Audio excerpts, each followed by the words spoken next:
여러분들 교육 심리를 좀 보시죠.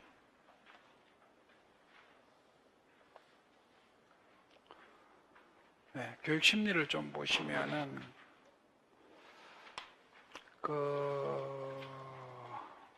장목차가 있습니다. 26페이지하고 27페이지예요.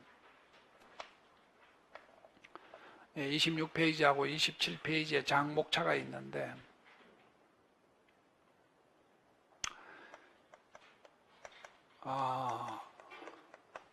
장목차가 내 책에는 색인입니다.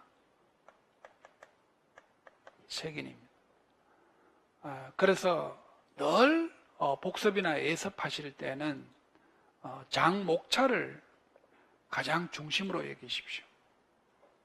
그리고 이 목차에 나오는 개념들은 사실은 가장 핵심적 개념들이거든. 그렇기 때문에 목차를 좀 자주 보시고 목차를 잘 기억하시는 것이 굉장히 중요합니다. 그래서 여러분들 올해 책에는 이 목차에 가로 속에 연도가 들어 있습니다. 이게 뭐냐면 기출문제의 연도입니다.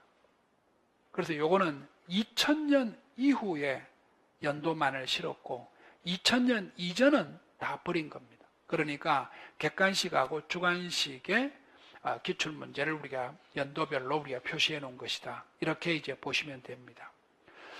여러분들 그렇게 보시면은 한번 보세요. 피아제도 출제가 좀 되었죠. 말은 우리가 3번이라고 나와 있지만, 그리고 비쿠츠키도 좀 그렇죠. 그리고 프로이드는 7년도에 한번 출제가 되었지만, 그 다음에 엘릭슨 같은 경우도 한 3번 정도, 마샤는 한 번, 그 다음에 피아제의 이 도덕성과 그 다음에 콜버그나 이 사회적 역할 이론 이런 것들인데, 여러분들 그 밑에 그 지적 발달에 보면은 지능이 아무래도 시험 문제 많이 나옵니다. 아까 우리가 가든의 다면지능 이론도 이거 아닙니까? 이 속에 우리가 들어있다라고 보시면 되거든요. 그리고 창의성은 아직은 2000년에 한 2번 정도밖에 출제가 되지 않고, 인지양식은 객관식 시험 문제에서는 좀 많이 나온 겁니다.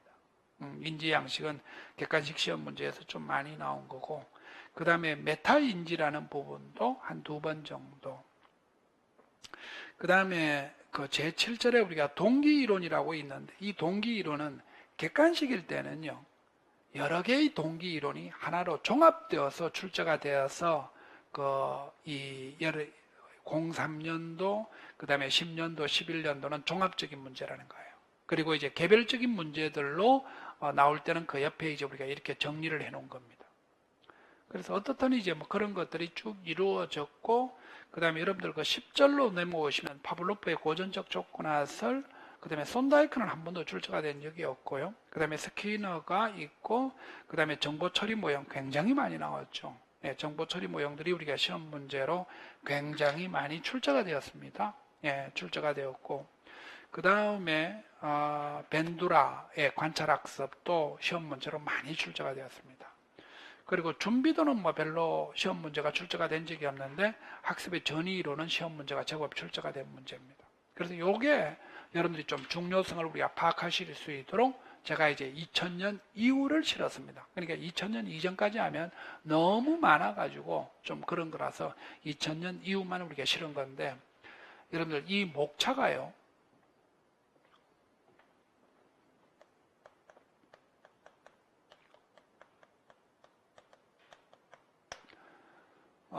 지금 이 교육심리학의 목차를 보시면 이게 1절부터 1절은 사실은 이제 교육심리학의 기초적인 부분이기 때문에 1절은 신경을 좀 안 쓰셔도 됩니다. 기출된 적도 없고, 그러니까 교육심리학이 어떠한 내용을 담고 있다는 것에 정보를 제공해 주는 것이기 때문에 그렇게 크게 신경 쓸 일은 아니지만, 2절부터 사실 9절까지는요, 2절부터 9절까지는 발달심리입니다.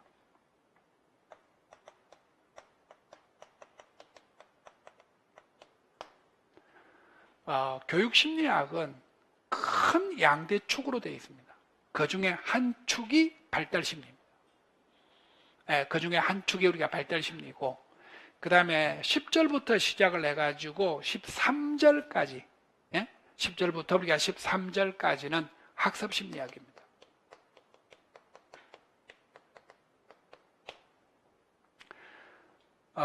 교육심리학은 발달심리와 학습심리가 양대 축으로 되어 있습니다. 그리고 이제 여러분들 이제 2장의 생활지도라는 것이 소위 말씀드려서 뭡니까? 상담심리거든요. 그러니까 실제로 교육심리학의 시험 범위는 발달심리학과 학습심리학과 상담심리학으로 구성되어 있습니다. 그러니까 상담심리학은 우리가 뒤에 독립된 우리가 장으로 되어 있기 때문에 그때 가서 우리가 이야기를 볼 수 있는 거고요. 그러면 발달과 학습의 차이점은 뭐냐? 그죠? 우리가 그거부터 우선 짚고 넘어가야지 된다는 거죠. 그렇지 않으면 우리가 교육심리학의 전반적인 틀을 이야기가 힘들게 되어 있다는 것입니다. 그러면 발달이라는 것은 선천적인 유전과 후천적인 환경이 상호작용을 합니다. 그리고 학습심리학이라는 것은 뭐냐면 후천적인 환경만 작용을 하는 것을 가지고 학습심리학이라고 이야기를 하는 겁니다. 그러니까 심리학은 우리가 교육심리학, 그러니까 일반 심리학 말고 교육심리학은 일반 심리학에서 다루고 있는 발달심리학과 학습심리학의 두 개를 가지고 와서 교육심리학의 큰 축을 이루고 있다는 겁니다. 교육심리학의 큰 축을 이루고 있다라고 볼 수가 있는 겁니다.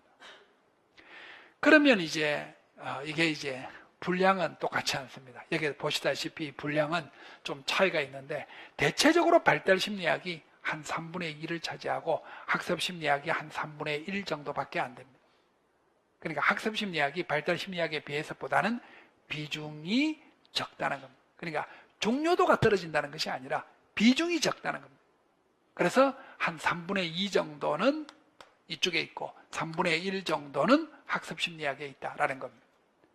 왜 교육심리학에서 발달과 학습이라는 두 개의 큰 축을 가지겠습니까?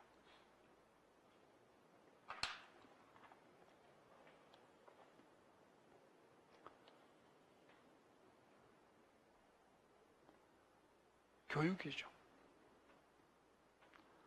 환경을 적절하게 우리가 조작해 주는 것이 교육이기 때문에 결국 교육과 밀접한 관계를 가지고 있는 두 축을 가지고 와가지고 교육심리학을 구성하고 있다. 이렇게 볼 수가 있는 겁니다.